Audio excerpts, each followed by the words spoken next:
Hey, I'm John Greaves III. I'm the co-founder of Garage Gym Life, and this is video number 2 in a 3-video series where I cover 3 of the 3-section adjustable benches that are on the market from 3 different companies. That is a lot of 3s to say, but nevertheless, this is the life I chose. For those of you who did not get to see video number 1, which is where I covered the first bench to start the 3-section adjustable bench revolution, the Infinity Bench from Exponent Edge, you can catch that video by just clicking the link that's going over my head right now. But for those of you who have already seen that video, we're going to go ahead and dive into this one. And for those of you who've already seen that video who are wondering why I'm wearing the exact same clothes, it's because I shot all of these in the same Sunday. I just didn't want to make too long of a video, so I broke them up into 3 separate ones. Okay, so we have a trilogy because they say that trilogies work better in the movie business. You either need one video or you need a trilogy. Anyway, we're going to be talking about the Mikolo BASTET, and this is the Mikolo BASTET 2.0. And I will say that I like the BASTET 2.0 better than I like version 1 because to me, version 2 is a more uniquely Mikolo product. They've done a lot of things based upon customer feedback that make version 2.0 of the BASTET a lot different and more user-friendly, in my opinion, than the first version of this bench. So let's go ahead and go through it, all right? So you see that it's in the flat position right here, or what they call 0 degrees of incline. This bench actually has 33 different configurations, according to the Mikolo website, that you could put it in. So it's got flat, incline, decline, but more than that, it's got, if we're looking at incline, it's got 0 where it is now. And you can see the laser numbers here. Take the 10, 20, 30, 45, 60, 70, and then up here at the top is 85. Now, let's stop right there. 45 is one of the upgrades that I was talking about because the original version of this bench was, it took it from from 30 up to, I believe, 50. Okay. And the reason why they changed it to 45, it may have been 40 and then 50, but the reason why they changed it to just 45 and split the difference is because a lot of people told them that that was where they felt like the sweet spot was in terms of doing any kind of like incline benching. They felt like the sweet spot for this was the 45-degree position. And I would say that that's accurate. 45 degrees is also the angle that you use if you're doing like a back raise. So 45 degrees is one of the universally accepted optimal positions for doing any kind of incline work. So they went ahead and they split the difference in response to user feedback. So that's right away something that I like. Okay. But with all that being said, it's still essentially just an adjustable bench. Where it comes alive is you bring it all the way up to 85 degrees. And then right there, you're going to run into the problem that people have had whenever they use any kind of adjustable bench. And that is, if you want to do something like an overhead dumbbell extension, especially, you're going to find that the dumbbell is going to hit the top part of the back pad. So you sit down, you're all excited, ready to get the big arms, go over, boom, dumbbell hits the back pad. So rather than forcing you to do what lifters did in the past, which is to go get a preacher curl bench and sit down on it backwards, Mikolo took a page out of the Infinity Bench book and they installed this adjustment bolt. So all you want to do is you just pull this out, and now you've got several options for where to go in terms of doing your overhead work. So you now have a lot of options here. But I want to say that there is one of the differences with the Mikolo bench versus the Infinity bench is this back pad on the Mikolo bench is a lot longer. So this would be something that would be a good fit for you if you are a taller lifter, because you may not want the Infinity bench, the pad is 18 inches. And on me, I am 5'9". So on me, that comes up to just about mid back. But if you are significantly taller, like my guy Tim from Gym Crafter, that may actually be too low for you. And so the Mikolo bench right here, this back pad is 24 inches long. Okay. So this may be a better fit for you because if you have a longer torso. However, what if you're my height? And you like, well, this doesn't work for me because the dumbbell's gonna hit the pad. Mikolo said, don't you worry about that, boss. Just pull this down and you see that this goes all the way down to this angle, okay? So now, even though this back pad is higher, I can still do overhead dumbbell extensions without hitting the headrest pad, okay? Also, and this I really like about this, I can do my preacher curls going this way, or I can do something that you cannot do with the Infinity bench, or at least I wasn't able to do it. You can now do a Scott curl where your arm is at a little bit more of a vertical angle. Some people call them Geronda curls. And you can see right here, my arm is gonna be a little bit more straight up and down. So that right there is a definite improvement in my book. One thing that is an issue, I don't know if it's just with this one or if it's like this with all of them, is when you go all the way down, you actually have the ability to go all the way down with this. But if you do that, this pin doesn't go all the way through. You see how it's stuck right here. And it doesn't matter if it's coming from this side or if I try to go at it from this side. It goes in a little bit further this way, but it doesn't go all the way through. See how there's still a little bit of gap where the pin is sticking out. So like I said, I don't know if it's a problem with just this unit they sent to me or if it's like this with all of them. But what I normally do is I just take the pin out and I stick it all the way through like this, but I still would prefer it if that wasn't a problem. Now, one thing they added from version 1 to version 2 is this closed ladder system. So when you're going down or from position to position, you don't have to worry about this popping out. And because of the handle, you don't have to worry about your fingers getting pinched in here in the closed ladder system. The whole thing works really, really well together. You can adjust this from flat to decline. I'm gonna put my hand on the adjustment knob. You wanna put one hand here to stop it from just falling all the way down. Unscrew your adjustment knob, and then you can go down 1 to -3, -5, and all the way down to -8. And that's your decline. And this is good enough to do any kind of decline bench press that you want to do. And if you wanted to do sit-ups or something like that, you could do it on here.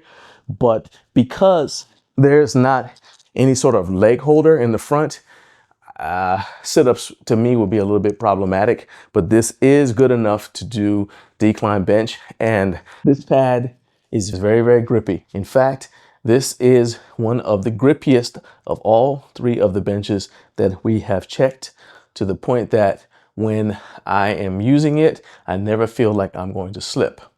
If you're going to use this bench to compete in the sport of powerlifting, then it's going to be of importance to know that this bench is just a shade under 17 inches high, which is within the specs for powerlifting. And it is 12 inches across, all the way up and down on the back pad. So you've got plenty of surface for benching. Then to put the bench back into the flat bench position, take it back to 0.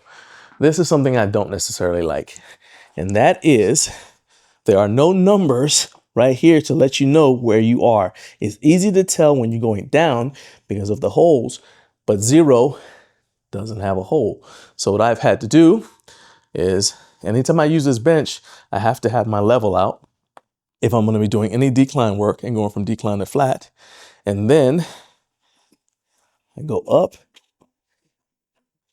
It's -5. This should be -3. No, at 0 right there. See? Okay. So I can never tell. So that's actually 0. And then of course you want to screw the adjustment knob all the way back in so you don't accidentally fall, because that would not be a good thing. The original version of this had the Mikolo logo on it, but it was white. And so, as my guy Vern pointed out, people were complaining because this was getting dirty just from sweat over time. And so they went ahead and they recessed this a little bit, made it black so that it's not going to get dirty. But I also find that because of where the logo is located, it also makes it a little bit grippier when I'm using this for a flat bench press. So I never felt any of the workouts I used this that I was going to slide, and that's a definite plus. Let's talk about the seat gap. The seat gap on this is one of the most favorable. My wife really liked it. This is only 2 inches of actual seat gap, although there is a little bit of a bevel here. There's a nice little slope. Because of the slope, she doesn't notice when she used it, she doesn't notice the gap as much as she did on the other 3-section adjustable benches that we have here in the gym. I mentioned the knurling on the handle. So there's also a little bit of light knurling on this horizontal handle, and it makes it a little bit easier to pick up. However, y'all saw that right there? We'll talk about that in a second. I would like to see this handle angle up a little bit. It looks like it's straight when it's on the ground, but it's actually angled down a little bit. And what it does is it makes it harder to get your hands under it, especially if you got longer fingernails. Here, let me show you what I'm talking about. So I put it down on the ground and it looks easy. And for me with short fingernails, it's fine. But if somebody has long fingernails, you see how their fingernails would be hitting the ground if they had long fingernails as they go to pick up the handle. So their fingernails would be touching the ground. That'd be uncomfortable. They'd have to it'd be awkward for them to get under there and pick it up. So it's just not something that's friendly to women or anyone who's got longer fingernails, and you want something to be as user-friendly for as many people as possible. So it'd be better if this were angled up that way, even just a little bit. So that is a change that I'd like to see. Another change that I think would be useful would be if this didn't just flop back every time you put it up into the vertical storage position. I love that it goes to vertical storage. I think vertical storage is the industry standard now, but I do not like, again, this is me potentially just being picky. I don't like that when I put it into the vertical, that it just does that. I don't like that. Okay.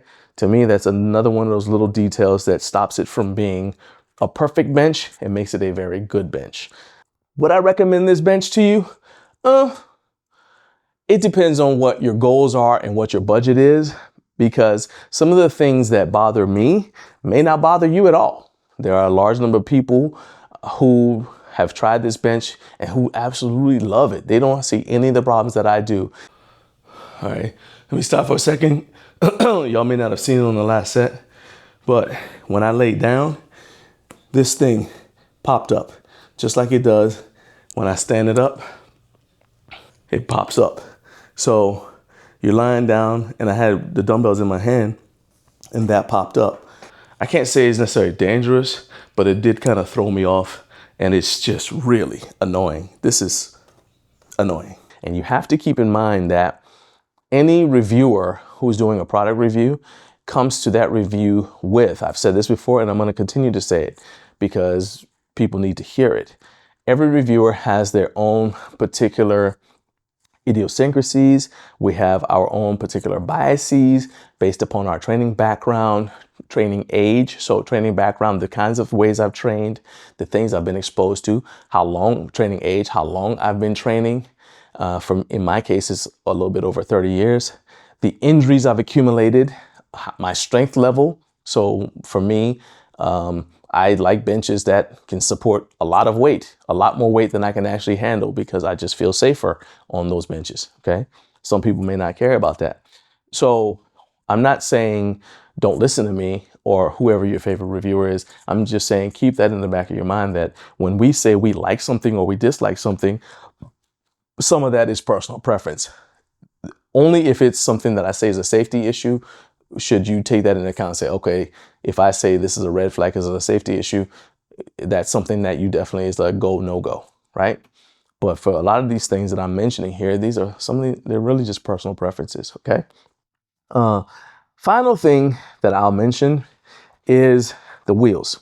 So I think in terms of moving this around, this is, out of the 3 benches, this is the toughest to move around. And I think that's because the wheels are too small. If you don't have it at just the right angle, it's tough to move it. So you can't really see it, but it's actually dragging on the ground right now. The wheels on this bench are significantly smaller than the wheels on the other 2 3-section adjustable benches that I've checked out, and even my other adjustable bench that goes vertical storage. I think that these wheels need to be at least 2 sizes larger. It's annoying, it's not a safety issue, but it's the sort of thing that I would be extremely annoyed by if I had spent money on this bench. Mikolo did send this to me in exchange for the review. Honestly, this was kind of cool because I saw the bench at Home Gym Con and I got a chance to kind of get an idea what it was going to look like. And then Mikolo reached out to me because it had been a while since I had done a review for them, asked me if there's anything I wanted to review. And I knew I wanted to do this series. And they said, you know, what do you want to review? And I said, send me the Mikolo BASTET 2.0. And so they did. So that's how I got it.